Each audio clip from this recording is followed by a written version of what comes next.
Señorías, no podemos consentir y no podemos pasar por alto que en una propuesta de resolución del Parlamento catalán se hable de los países catalanes como una realidad cultural e histórica incluso, y en esos territorios que llaman países catalanes se incluyan comarcas del pueblo de Aragón, comarcas de Aragón. No lo podemos consentir sin traerlo a este Parlamento. Bueno, países catalanes. ¿Ustedes han leído en el diccionario de la RAE la definición de país? Pues mírensela, porque la RAE dice que país es un término que se aplica a nación, región, provincia o territorio.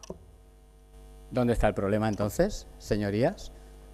¿Dónde está el problema? A ver, ¿en que españolistamente hablando solo se puede asegurar o solo se puede asociar país a nación?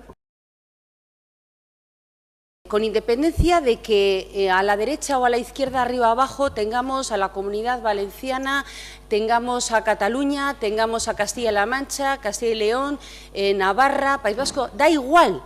Para la Xunta Aragonesista es fundamental reivindicar en todo momento y en cada ocasión que sea necesario ese autogobierno.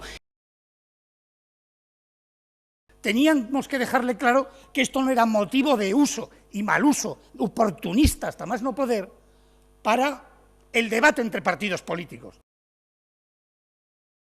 ¿Sabe lo que le ha fastidiado? Que esta iniciativa que ha tenido que apoyar es del Partido Popular y usted ha perdido la unidad de acción que tiene con los grupos de la izquierda. Ese ha sido su problema. Muchas gracias. Gracias, señor Torres.